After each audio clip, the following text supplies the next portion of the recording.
Hello and welcome back to my channel. I did just film my Christmas party video, so I am pre-recording a little bit, so forgive me for that. But I don't think I should let this awesome makeup look go to waste, so go and watch that video if you haven't. I have my very cold coffee as always with me, and I thought it would be fun if I talked you through all of the shows that I got to see this year. I am going to kind of consider it 2018 to 2019. I think since we're sort of within the year, I'm gonna include one or two shows from 2018, but it's okay. So the first show that I got to watch, technically in 2018, but it was in the holiday season. So I got to go see Love Never Dies. And I know people have differing opinions about it, and that's absolutely fine. I did really enjoy it. As you can tell from like my Broadway Christmas music, I love like Norm Lewis and I love Sierra Baguess, and of course Sierra Baguess originated the role of Christine Dye in Love Never Dies. And it was really beautiful. I'm going to butcher her name, I'm sorry. Megan Pacherno. She was our Christine. So that was really cool because now she is, of course, Christine in Phantom of the Opera on Broadway. And that was really cool. She did have that legit opera sound, which was really interesting because typically I see people do, from the perspective of Christine, the still Broadway legit sound, which is just different because people pull in mixes, like vocally, but she was just legit opera because that is the background that she comes from. So that was really interesting. Now we're going to mess up my lipstick.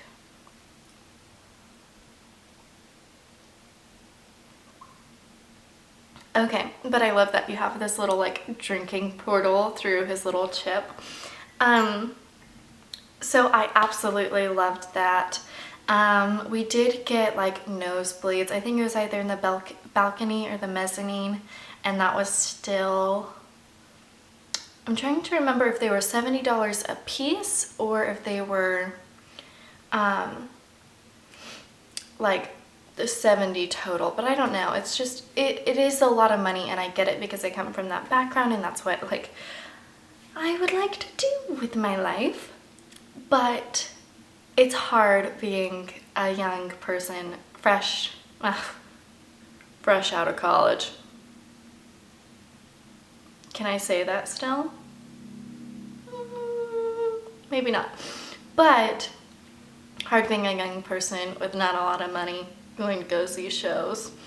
And you know what? I don't even think I forgot one off of this list, so I'll put it in. So absolutely loved getting to see Love Never Dies. I have seen like a bootleg of it, or actually it might just be a bootleg of the filmed version. And I think they've made a lot of changes to it. Take that as you will. I really like it. I want to like it, but I think the music in it is absolutely astounding. Okay, so I do now have to stop talking about Love Never Dies so that I can talk about watching Phantom of the Opera.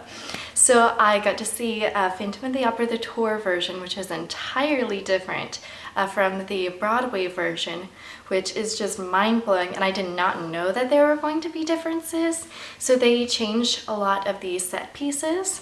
So it is absolutely beautiful. The chandelier is also totally different. It drops so much faster. It does not drop towards the stage, it drops on the audience. I don't know if that's the same because I didn't sit on the orchestra level. I sat in like the balcony whenever I saw it on Broadway, so I don't remember exactly. I feel like it just swings and lands on the stage, but this actually like lowers and drops on the audience, and then it sort of careens up during the intermission. Oh my gosh, it was a really amazing experience. getting to watch that one. And I think that may have been over like Christmas to January time period, so I don't know exactly whenever I got to watch that one. And I can't really remember any of the cast members that I got to see, so nothing really like stood out in who I got to watch. But it was really, really great. And I feel like a lot of the costumes also changed, which I liked, but I also love the original costume pieces, and there's something about them. I got to see the original artwork that inspired, it's the Little Ballerina or something like that, and it's a Degas. And it's a touring art show that came to our city. It meant a lot to see that in person. I have no words for it. To see what inspired, I wish I remembered her name, maybe I'll put it on the screen now. But that costume designer, to see what inspired her for the costumes that I've loved my entire life, is absolutely life-fulfilling. And now I'm going to move on to the next show, which I believe was Anastasia. And that was a really great experience because I, of course, watched that growing up. It came out the same year that I was born, 1997. It was a really awesome feeling actually getting to see it on stage. I really like Christy Altimer, who originated the role on, well, not only on Broadway, but of course, like, in Hartford tryouts. So it was really great getting to see that one. The stagecraft for that is absolutely beautiful, with the train that rotates alongside the screen that's behind it. And it's a really interesting use of, what is it, LED screens. And so I think that's a very interesting part of the future of theater, but I also really enjoy actual set pieces as well. But I think that they do have a good balance of that in that show, especially, I mean, just for example, the train piece, that is a perfect marriage of the actual screen and set design as well. So that was a really great experience. So one of the absolutely breathtaking moments of the year, I got called into work a little bit early, and I do work in a sort of creative field, and so I got called into work a little bit early for like an hour, just to cover the desk for a minute. And I got an email from my boss saying, does anybody want Waitress tickets? First come, first serve. And I was like, I never go for those things. I never ask for anything. I never, you know, if somebody's like, oh, I brought, you know, chocolate, it's in the office break room, I never really go in there and get any. It's just not something, it's not that I feel uncomfortable doing it, it's just not something that I feel super like obliged to do because I have my chocolate at home. I don't know if it's a respect thing or I'm just weird about it. But I was like, I have to take this opportunity. What am I gonna lose? And so I emailed her back, and she was able to give the tickets to me. So I see on there, on the tickets, whenever we get them, because they're at will call, and they say pit 1. Like, pit 1, like, I've never really heard of that, you know, like balcony, mezzanine, grand tier, orchestra, lower orchestra. So I've never heard of pit 1. And so they're like, oh, just, you know, go and find I'm like, okay, I'm just gonna find an usher to help us with their tickets. And so we find the person at the door, and they're like, oh, okay, just keep going. And so we go in and we hand them to the person, and they're like, oh, just keep going. Keep going, keep going, keep going. In front of the lower orchestra, they had set up rows of chairs where the pit usually is, or right up against the pit, the orchestra pit. So we were about 2 feet away from the stage. and Waitress is a very intimate show, and it has astounding smells, beautiful, beautiful music, and beautiful storytelling. It was probably one of the best experiences of my entire life. And I am just so grateful to have gotten that experience and to have gotten that, you know, from my boss. And I really, best show I've ever seen. I don't know if it was because of that experience or if it really is just an amazing show. And I love Phantom of the Opera, but Waitress is so powerful, and it is really disappointing that it has now closed. I know I've been talking a lot about this one, but it absolutely was probably the highlight of my year.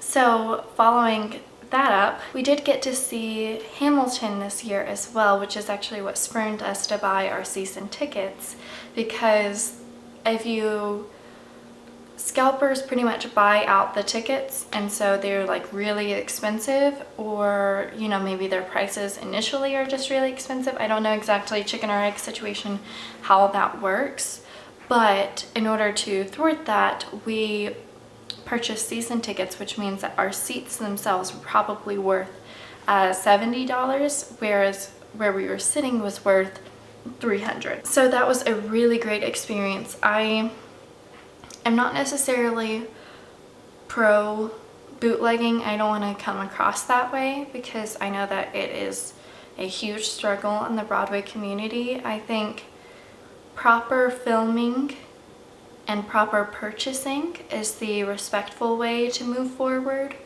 and having a record of what we do, and that's going to create our future and create more young artists interested in watching. But I know for me, not being in a location where I can get theater like that, and not being able to go to New York all the time, it is a location issue and it is a cost issue as well. And I'm pretty moderate in basically all of my beliefs. I know this is like hot take and deepness, but I can see both sides of the issue. And of course I respect the artists and the artwork first. I feel like the artists do come first, but without the audience, we don't have theater. And so both must be respected, even though I personally kind of want to come at it from respecting the artist because it's closer to their heart than maybe an audience member, because the artist puts more work into it. But the audience, of course, can have deep feelings about it. So it's this very, very complicated issue. Anywho, I have watched a bootleg of Hamilton. Gasp. With the original cast members, and that was really, really amazing seeing that. And even though I know it's not how like the artist intended for you to see it, I think I did actually prefer seeing it in the bootleg versus being on stage. And I know that's like mind-blowing, but we were at a really challenging angle. So of course there's center orchestra and then left and right, whichever one is yours, left and right. But we were on like the left side and on the outskirts of the rows. And so because of the way the stage is built, the wings come out pretty prominently in that show. And so coming from this angle to see the stage, there were a lot of moments that we missed.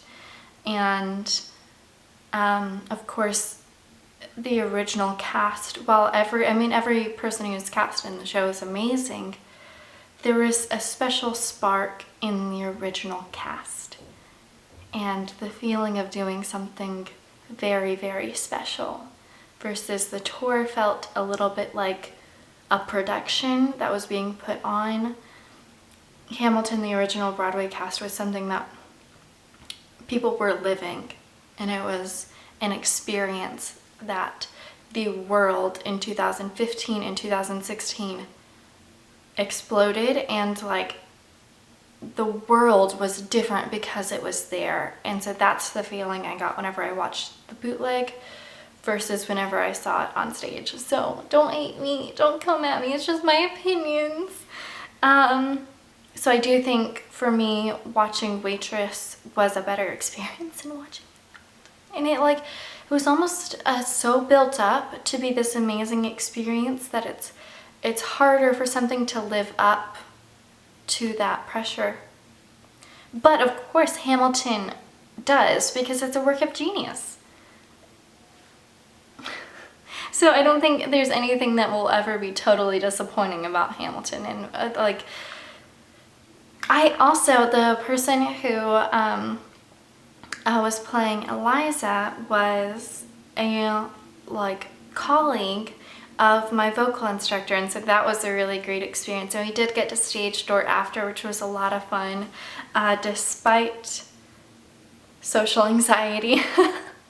But just meeting these people in such brief moments, it's like how do you say thank you? How do you appreciate the art that you just watched and give them that sensation that you just felt and appreciated enough?